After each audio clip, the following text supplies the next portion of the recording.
Marcus Chen never imagined that a single moment of rage would transform his life forever. Standing outside Buckingham Palace on that cold November morning, the 24-year-old construction worker from Liverpool was just another face in the crowd of tourists. His worn leather jacket offered little protection against the biting wind, and his hands were shoved deep in his pockets as he watched the changing of the guard ceremony with mild interest. The day had started like any other for Marcus. He had taken the early train from Liverpool to London, not for sightseeing, but for a job interview at a construction company in Camden. The interview had gone poorly.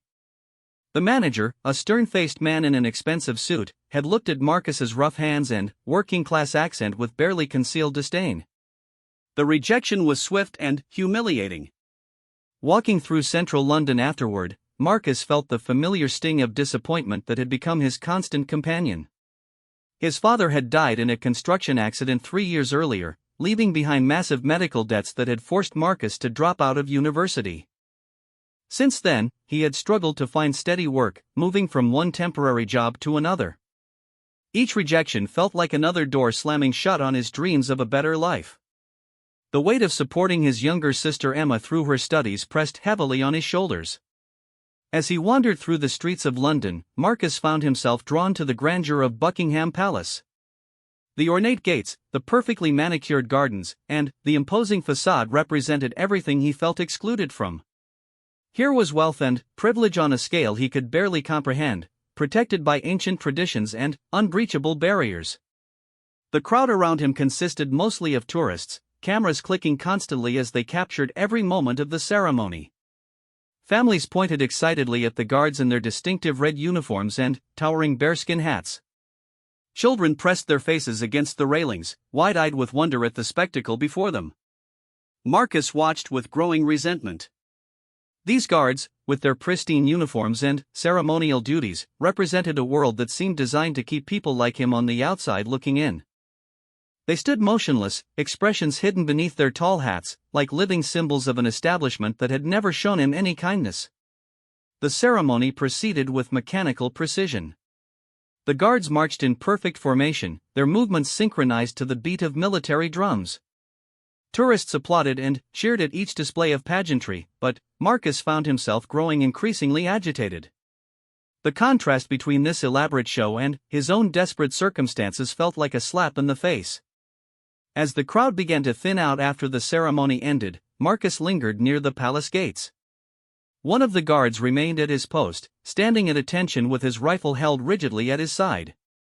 The young man behind the uniform couldn't have been much older than Marcus himself, yet he represented everything Marcus felt locked out of: steady employment, respect, and a clear place in society. A group of teenagers nearby began taking selfies, laughing and joking as they posed near the guard.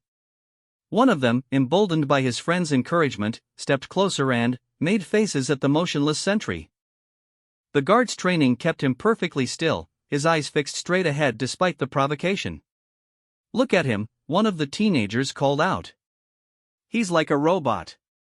I bet he doesn't even blink." Marcus watched as more tourists joined in, treating the guard like a living statue rather than a human being. They waved hands in front of his face, made silly poses beside him, and even tried to make him smile by telling jokes. Through it all, the guard maintained his disciplined silence, but Marcus could see the slight tension in his jaw that suggested the man was struggling to maintain his composure. The sight triggered something deep within Marcus. Here was another young man, probably from a working-class background like his own, being treated like an object for entertainment. The guard couldn't defend himself or respond without breaking protocol and potentially facing serious consequences.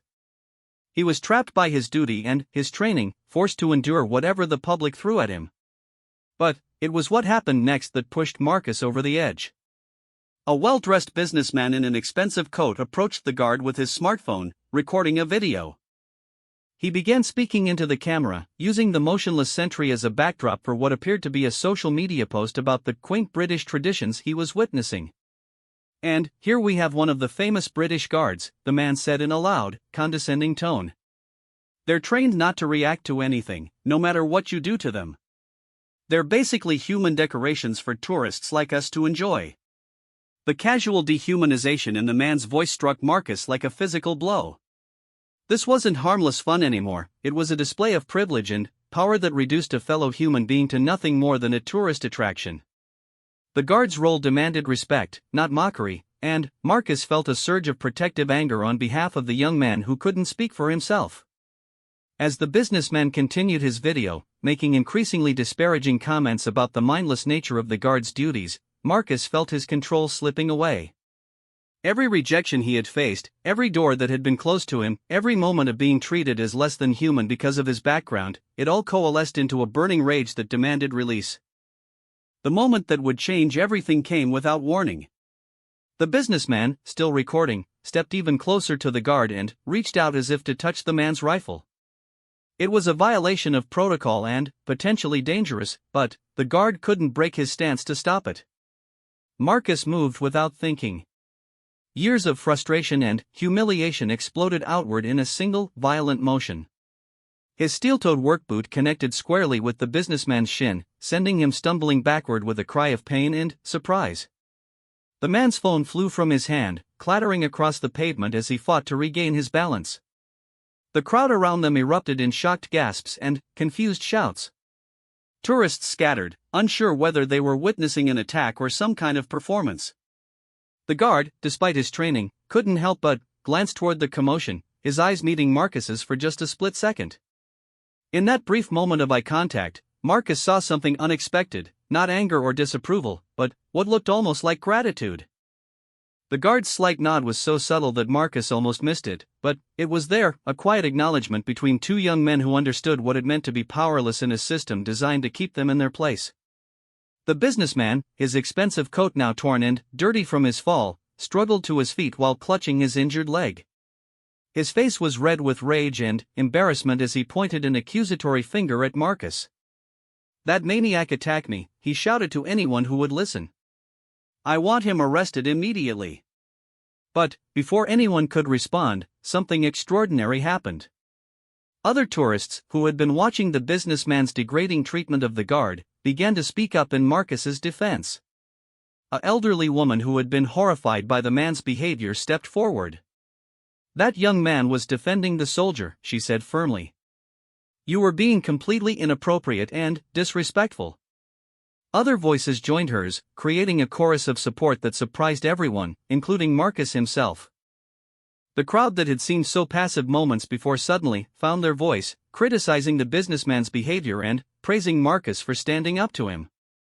The businessman, realizing that public opinion had turned against him, began looking around desperately for police officers or security personnel. But the few officials in the area seemed more interested in dispersing the crowd than taking immediate action. The situation was unusual and complex, without clear precedent for how to handle it.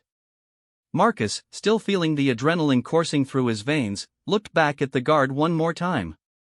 The young man had returned to his rigid stance, staring straight ahead as if nothing had happened. But Marcus could see the slight relaxation in his shoulders, the almost imperceptible easing of tension that suggested the intervention had been appreciated. As sirens began to wail in the distance, Marcus realized that his life had just taken a dramatic and irreversible turn.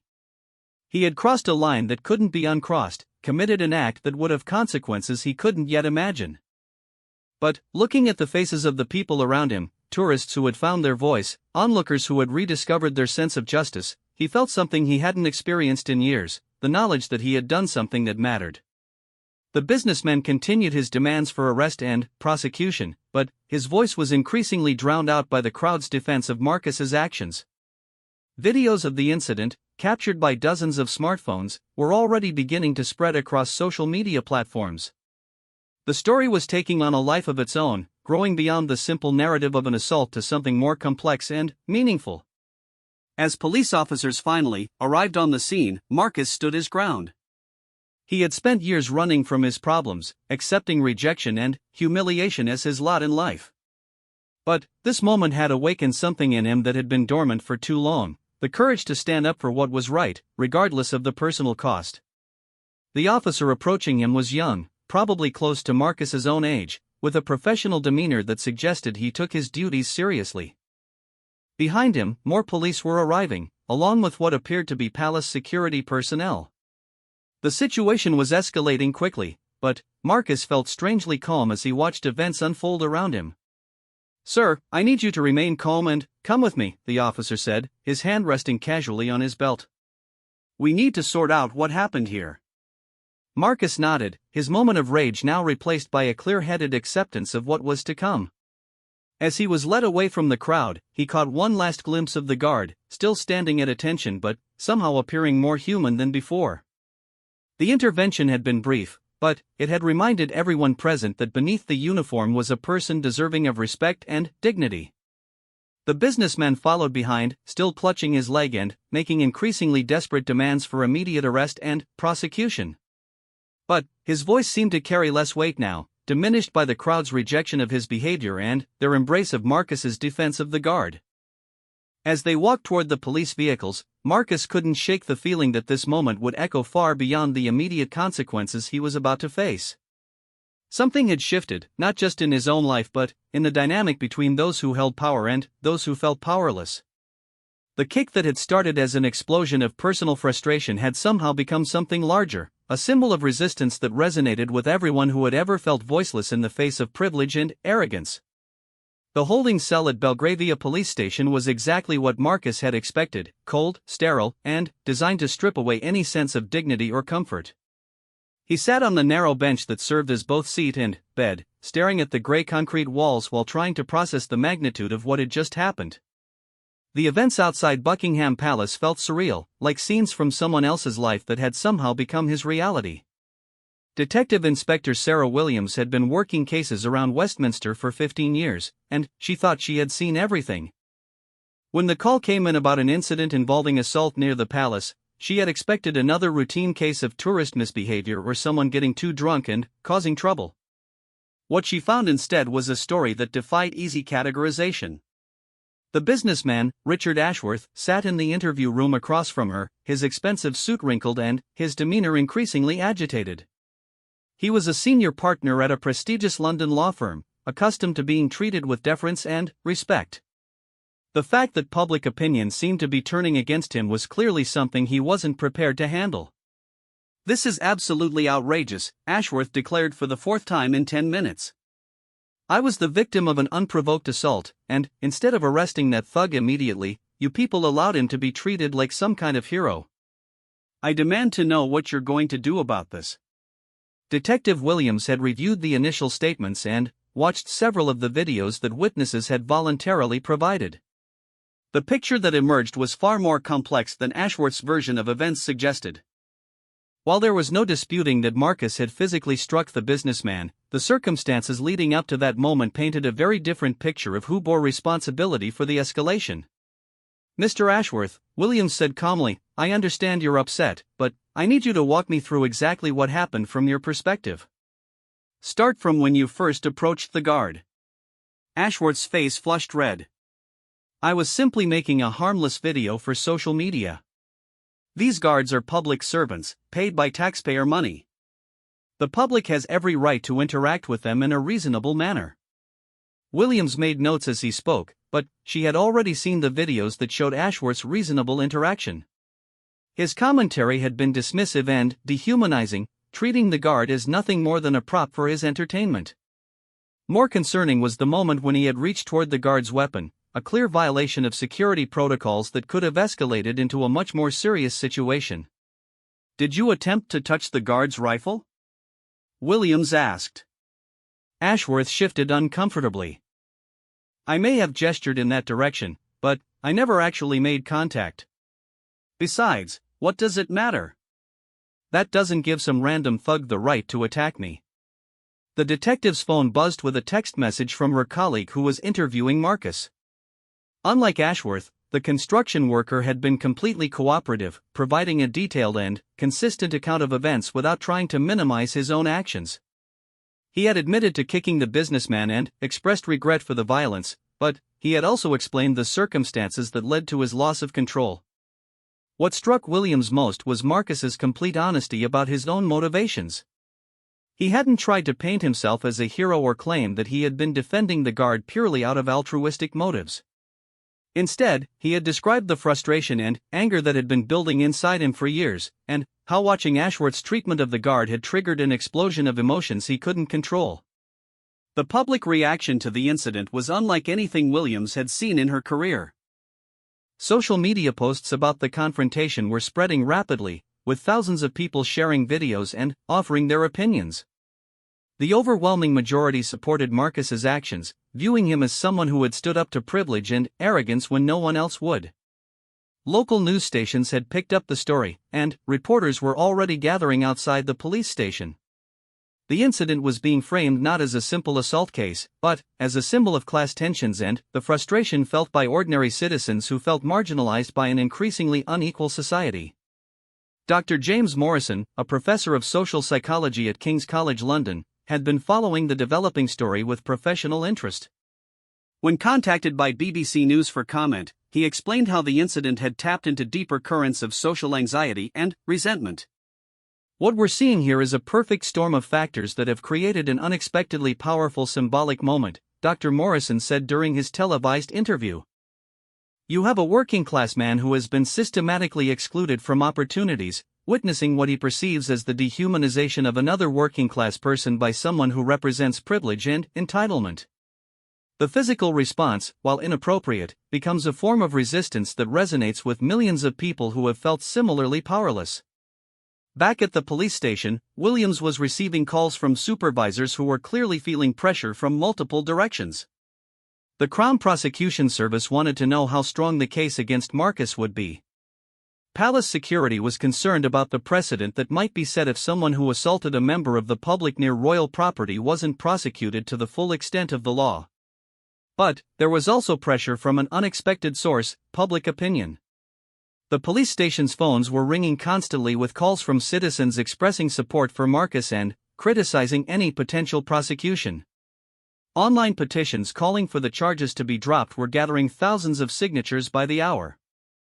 Emma Chen had been in her economics lecture at the University of Manchester when her phone started buzzing with notifications.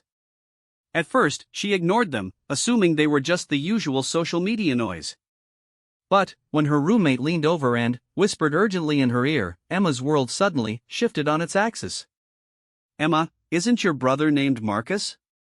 There's a video going viral of someone with that name who got arrested in London."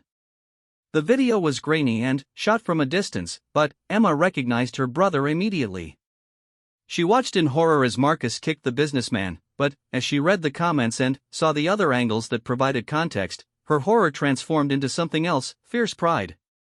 She knew better than anyone what Marcus had sacrificed for her education. He had worked multiple jobs, taken on debt, and given up his own dreams to ensure she could pursue hers. The frustration and anger that had exploded in that moment outside Buckingham Palace had been building for years, fed by every rejection, every condescending look, every reminder that people like them weren't welcome in certain spaces. Emma immediately called in sick and caught the next train to London. Her brother needed her now more than ever, and she wasn't going to let him face this alone. Meanwhile, an unexpected development was occurring at Buckingham Palace itself. The guard who had been the focal point of the incident, Private James Thompson, was meeting with his commanding officer to discuss what had happened. Thompson had been serving for 2 years and had never experienced anything quite like the confrontation that morning. "Thompson, I need to know exactly what you observed," Colonel Patricia Hayes said. She was a career military officer who had worked her way up through the ranks and understood both the importance of discipline and the reality of human emotion. "Ma'am, I maintained my position throughout the incident as required," Thompson replied. "But I did observe the civilians' behavior toward me, and I must say it was challenging to remain professional." Colonel Hayes had already reviewed the security footage from multiple angles. She had seen Ashworth's dismissive treatment of Thompson, his inappropriate attempts to touch military equipment, and his general disregard for protocol and respect. She had also seen Marcus's intervention and the brief moment of eye contact between the two young men. "Thompson, off the record, how did you feel about what happened?" The young soldier considered his words carefully.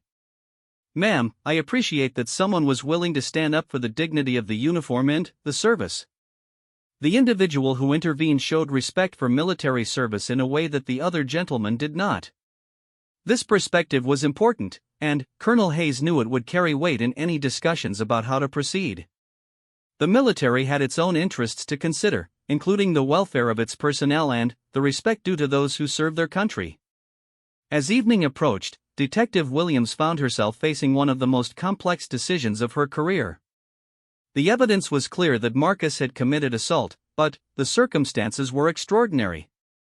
The public support for his actions was unprecedented, and even some of her colleagues were privately expressing sympathy for his position. She decided to conduct one final interview with Marcus before making her recommendation to the Crown Prosecution Service. When she entered the interview room, she found him sitting calmly, hands folded on the table. He looked tired but not defeated. "Marcus, I've spoken with witnesses, reviewed the videos, and gathered statements from all parties involved," Williams began. "Before we proceed, I want to give you one more opportunity to tell your story." Marcus looked up at her with clear eyes. "Detective, I'm not going to lie to you or try to make excuses. I lost control and I did something violent. That was wrong, and I take full responsibility for it. But I'm not sorry that I stood up for someone who couldn't stand up for himself. That guard deserved better than what he was getting, and someone needed to say so." Williams was struck by his honesty and the lack of self-pity in his voice. "Marcus, do you understand the potential consequences of what you've done? Assault charges could result in a criminal record that would make your job situation even more difficult." "I understand that," Marcus replied. "But some things are more important than my personal convenience. If standing up for basic human dignity means I have to face consequences, then that's what I'll do." Outside the police station, the crowd of supporters was growing larger. What had started as a handful of curious onlookers had evolved into an organized demonstration. People carried signs reading "Justice for Marcus" and "Dignity for all workers." Local union representatives had arrived to show solidarity, along with military veterans who supported Thompson's right to be treated with respect. The story was now being covered by national media outlets, with political commentators weighing in on what it meant for British society. Conservative voices condemned Marcus's actions as an unacceptable breakdown of law and order, while progressive commentators praised him as a symbol of resistance against privilege and inequality. Social media analysis showed that the story was resonating particularly strongly with young people from working-class backgrounds who saw Marcus as someone who had given voice to their own frustrations. The hashtag Dignity Matters was trending worldwide, with people sharing their own stories of being dismissed or dehumanized by those in positions of power.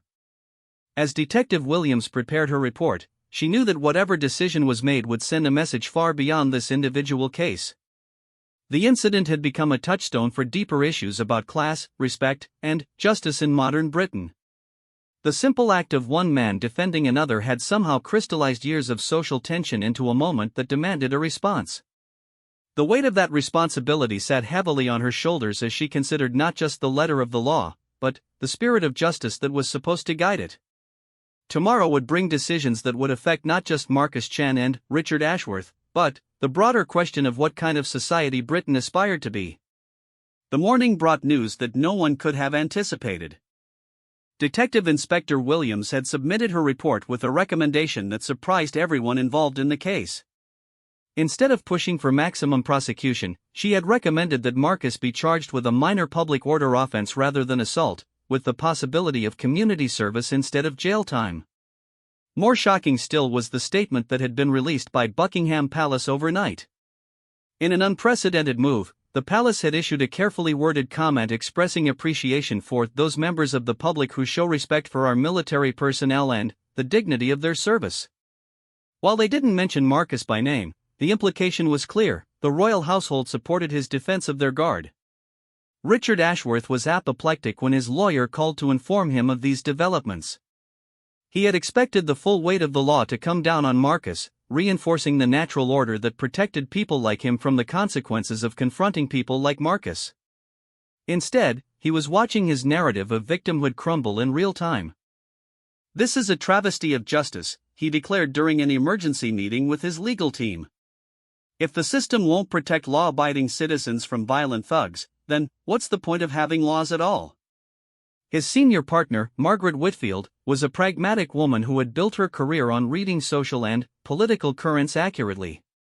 She had been watching the public reaction to the incident with growing concern, not for Marcus, but for their law firm's reputation. "Richard, I need you to understand something," she said bluntly. "This story isn't going away, and every day you continue to push for maximum prosecution makes us look worse. The public sees you as a privileged bully who got what he deserved. If you keep fighting this, you're going to damage not just your own reputation, but the firm's as well." Ashworth's face turned red. "Are you suggesting I just accept being assaulted by some working-class thug? What message does that send?" "I'm suggesting you consider whether this is a battle worth fighting," Whitfield replied. "Sometimes strategic retreat is the wisest course of action." Meanwhile, Marcus was experiencing a whirlwind that he was completely unprepared for. Emma had arrived the previous evening and had barely left his side since. She had also brought something unexpected, a legal representative provided by a coalition of labor unions who had decided to make Marcus's case a cause célèbre. Sarah Mitchell was a barrister who specialized in defending working-class clients against what she viewed as a systematically biased legal system. She was sharp, experienced, and passionate about social justice. When the unions had approached her about representing Marcus pro bono, she had jumped at the opportunity. "Marcus, I want you to understand what's happening here," she explained as they sat in the police station's consultation room. "Your case has become much bigger than just you. People see you as someone who stood up to the kind of privilege and arrogance they face every day. But that also means the stakes are higher." Marcus looked exhausted. "I just wanted to defend someone who couldn't defend himself. I never intended for any of this." "I believe that," Mitchell said. "And that's exactly why people are supporting you. Your actions came from genuine emotion and principle, not calculation or politics. That authenticity is what makes your story so powerful." She opened a folder filled with documents and letters. "Marcus, you need to see this. We've received over 10,000 letters of support from people across the country. Job offers from construction companies who want to hire someone with your integrity. University professors offering to help you complete your degree. People are seeing something in you that you might not see in yourself." Marcus picked up one of the letters at random. It was from a single mother in Glasgow who wrote about watching her teenage son being humiliated by his employer, and how seeing Marcus stand up for the guard had given her the courage to report the abuse. Another was from a military veteran who thanked Marcus for defending the honor of someone in uniform. But perhaps the most surprising letter came from an unexpected source, Private James Thompson himself. The guard had written a personal note expressing his gratitude for Marcus's intervention, explaining how difficult it had been to maintain his composure while being treated as a living prop for entertainment. "I've served 2 tours in Afghanistan," Thompson had written, "but I've never felt as helpless as I did that day until you stepped in. You reminded everyone present that beneath this uniform is a human being deserving of basic respect. I'll never forget that." The letter had been delivered through official channels, which meant it had the tacit approval of Thompson's superiors. This was another sign that the military establishment was quietly supporting Marcus's actions, even if they couldn't say so publicly.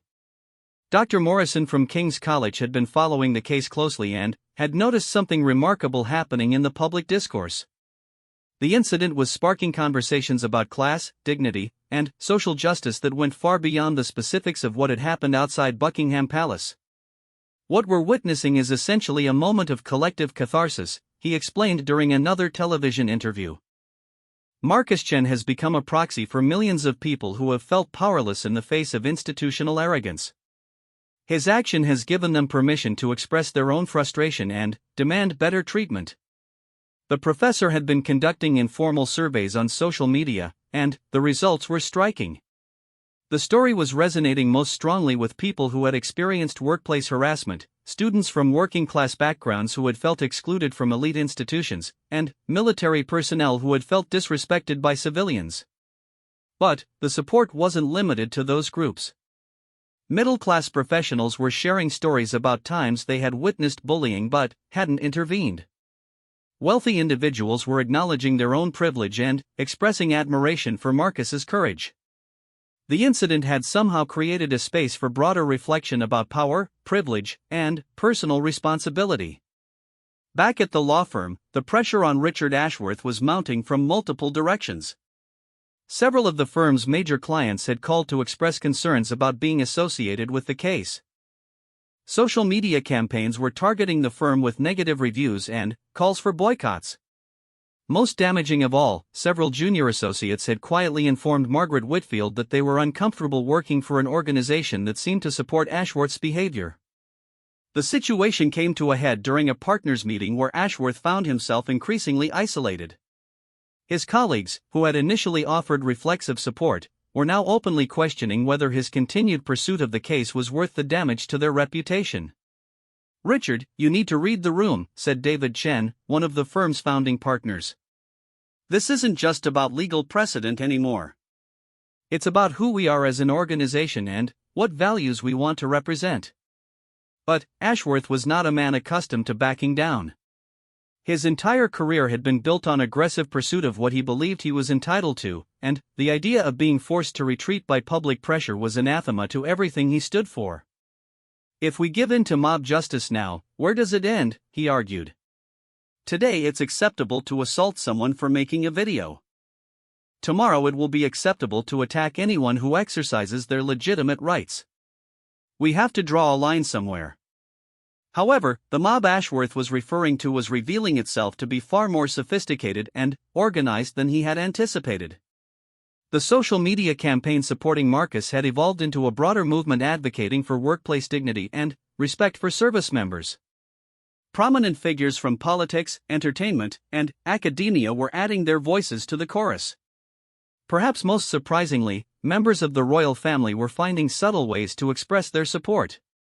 Prince William was photographed visiting with military personnel, making a point of engaging with guards in a respectful and personal manner. The symbolism was unmistakable. This was how members of the public should interact with those who serve.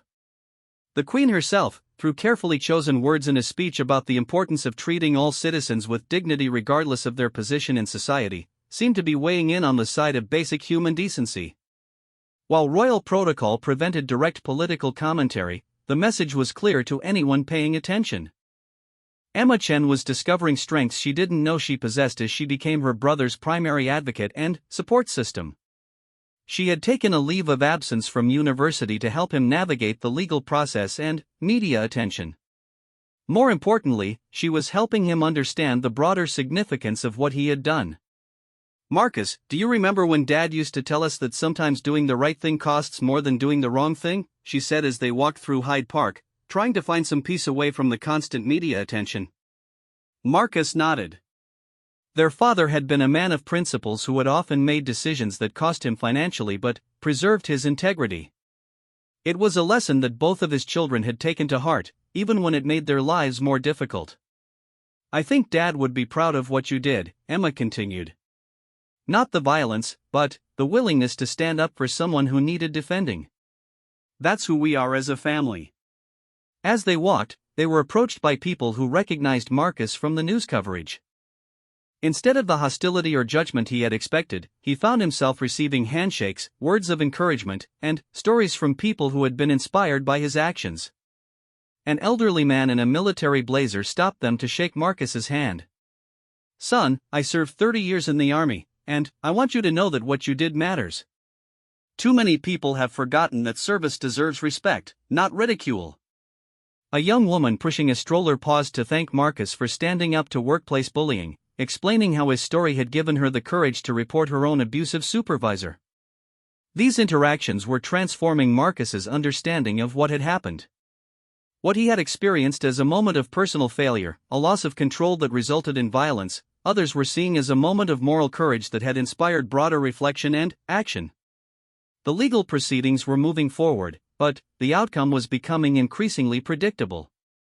Sarah Mitchell had negotiated a plea agreement that would result in community service and a small fine, avoiding any jail time or serious criminal record. More importantly, Richard Ashworth had quietly indicated through his lawyers that he would not oppose this resolution. The businessman had finally recognized that continuing to fight would only prolong his public humiliation and further damage his reputation. His law firm had made it clear that his continued employment depended on resolving the matter quickly and quietly. But the story was far from over. What had begun as a simple assault case had evolved into something much larger, a conversation about dignity, respect, and the responsibilities that come with privilege. Marcus Chen, a construction worker from Liverpool who had just been trying to get by, had accidentally become the catalyst for a movement that was spreading far beyond the gates of Buckingham Palace. 6 months after the incident that changed his life, Marcus Chen stood before Westminster Magistrates' Court to receive his sentence. The courtroom was packed with supporters, journalists, and curious onlookers who had been following his story. What should have been a routine sentencing hearing had become a media event that would be remembered for years to come. Magistrate Jennifer Thornton had presided over thousands of cases during her career, but she had never encountered anything quite like this one. The technical details of the case were straightforward. Marcus had pleaded guilty to a public order offense, but the broader implications were extraordinary. Her sentencing remarks would be scrutinized not just as a legal decision, but as a statement about the kind of society Britain aspired to be. "Mr. Chen," she began, looking directly at Marcus as he stood in the dock, "what you did that day was technically wrong. Violence is never an appropriate response to offensive behavior, no matter how provoked you may have felt.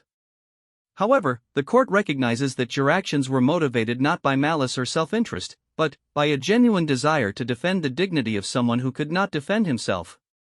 The courtroom was completely silent as she continued. "The court sentences you to 100 hours of community service, to be served working with organizations that support military veterans and their families. Additionally, you are required to pay a fine of £500 to be donated to a charity supporting active military personnel." The sentence was met with spontaneous applause from the gallery, much to the magistrate's surprise. More unusual still was what happened next. As Marcus turned to leave the dock, Private James Thompson, who had been granted permission to attend the hearing in civilian clothes, stood up and began to clap. Soon, every person in the courtroom was on their feet, including several court officials who had been moved by the proceedings. Richard Ashworth was notably absent from the hearing. He had reached a private settlement with Marcus that included a public apology and a substantial donation to military charities. More significantly, he had quietly resigned from his law firm and moved to New York, where he hoped to rebuild his career away from the notoriety that had followed the incident. The 6 months between the incident and the sentencing had been transformative for Marcus in ways he could never have anticipated. The community service he had begun even before it was formally required had introduced him to a world of veterans struggling with the transition to civilian life, and he had discovered a passion for helping others navigate the challenges he understood so well. Through his work with the Royal British Legion, Marcus had met dozens of former military personnel who were facing many of the same obstacles he had encountered: unemployment, financial difficulties, and a sense of being forgotten by a society that claimed to value their service. His own experiences with rejection and marginalization had given him unique insight into their struggles. "Marcus has become one of our most effective advocates," explained Patricia Hamilton, the director of the local Legion branch. "He understands what it feels like to be dismissed and overlooked, and he's able to connect with our veterans in a way that traditional social workers sometimes can't." The work had also led to unexpected opportunities. Several construction companies, impressed by his dedication and integrity, had offered him permanent positions. More surprisingly, he had been approached by a documentary filmmaker who wanted to tell his story, and by publishers interested in a book about his experiences. But perhaps the most meaningful development was his relationship with James Thompson. The guard and the construction worker had developed an unlikely friendship based on their shared understanding of what it meant to serve others while being undervalued by society. Thompson was nearing the end of his military service and was struggling with uncertainty about his future, while Marcus was beginning to envision possibilities he had never considered before. "James helped me understand that what happened that day wasn't really about me," Marcus explained to Emma during one of their regular walks through Hyde Park. "It was about something bigger, the way society treats people who do necessary but undervalued work. Guards, construction workers, cleaners, caregivers, we're all part of the same system that keeps everything running, but we're often treated as if we're invisible." Emma had returned to university but was pursuing her studies with a new sense of purpose. The experience of supporting her brother through his legal troubles had sparked her interest in social justice, and she had changed her major to sociology with a focus on labor relations. She was planning to write her dissertation about the incident and its broader social implications. The academic world had indeed taken notice of what became known as the Buckingham Palace incident. Dr. Morrison's initial analysis had been followed by dozens of scholarly papers examining everything from crowd psychology to class dynamics in modern Britain. The incident had become a case study taught in sociology and psychology courses across the country. More importantly, it had inspired concrete changes in how institutions approached issues of dignity and respect. The Ministry of Defense had implemented new protocols for public interactions with military personnel on ceremonial duty, including clearer guidelines for tourist behavior and better support for guards who faced harassment or disrespect. Several major employers had revised their workplace conduct policies, explicitly addressing issues of dignity and respect that had been highlighted by the public discussion following Marcus's actions. Trade unions reported increased membership as workers felt empowered to stand up for their rights and demand better treatment. The ripple effects extended far beyond Britain's borders. The story had been covered by international media and had resonated with people around the world who saw parallels in their own societies. Videos of Marcus's intervention had been viewed millions of times globally, often accompanied by discussions about class, privilege, and the importance of standing up for others. Sarah Mitchell, the barrister who had represented Marcus, found that the case had transformed her own career. The publicity had led to speaking engagements and job offers that raised her profile significantly. More importantly, it had inspired her to establish a legal aid organization focused specifically on defending working-class clients who faced discrimination or harassment.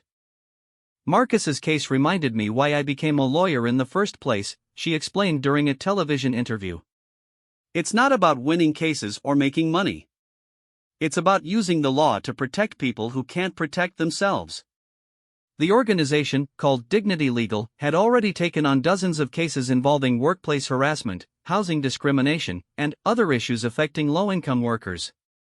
The publicity from Marcus's case had helped them raise significant funding and attract volunteer lawyers who wanted to contribute to social justice. Detective Inspector Williams had also been affected by her role in the case. Her measured approach to the investigation and her recommendation for lenient sentencing had been praised by both her superiors and civil rights advocates.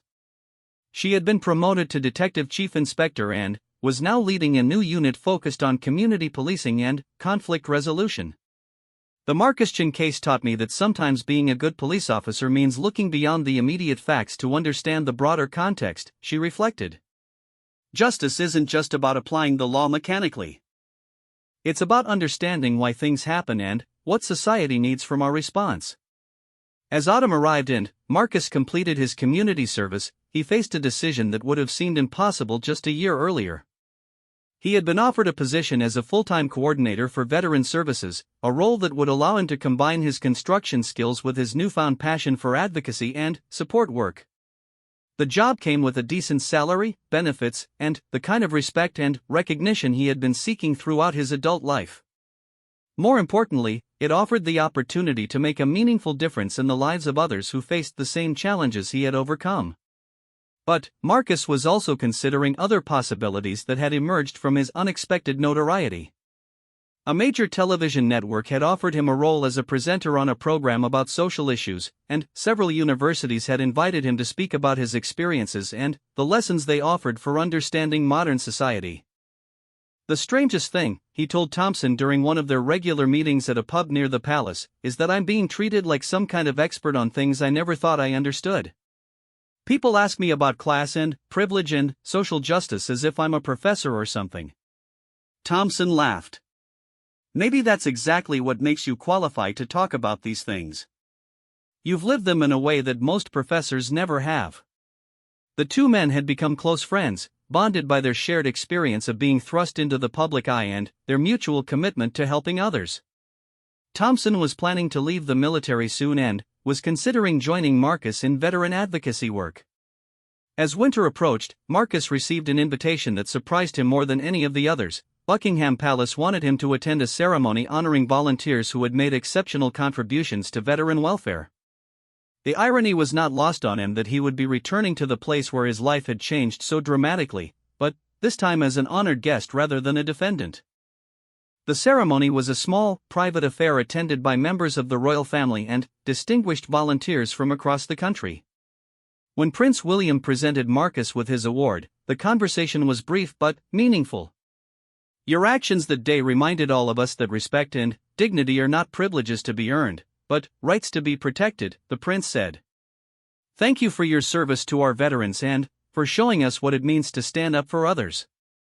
As Marcus left the palace that day, medal in hand and surrounded by people who now saw him as a leader and advocate rather than a troublemaker, he reflected on how much his life had changed. The angry young man who had lashed out in frustration had evolved into someone who channeled that same passion for justice into constructive action. The incident that had seemed like a moment of failure had actually been the beginning of a transformation that extended far beyond his own life. He had learned that sometimes the most important changes begin with a single person deciding that enough is enough, that dignity matters, and that everyone deserves to be treated with basic human respect. Walking through the streets of London that evening, Marcus was approached by a young construction worker who recognized him from the news coverage. The man thanked him for showing that people like them could stand up for what was right, even when it cost them something. "You proved that we matter too," the man said simply. As Marcus walked home through the city that had once felt so hostile and unwelcoming, he realized that this was perhaps the most important lesson of all, that individual actions, however small they might seem at the time, have the power to change not just our own lives but the lives of countless others. The kick that had started as an explosion of personal frustration had somehow become the first step in a journey toward a more just and dignified society for everyone. The construction worker from Liverpool who had felt invisible and powerless had discovered that he possessed something far more valuable than wealth or status: the courage to stand up for others and the ability to inspire change. It was a lesson that would continue to ripple outward, touching lives and transforming communities in ways that would be felt for generations to come.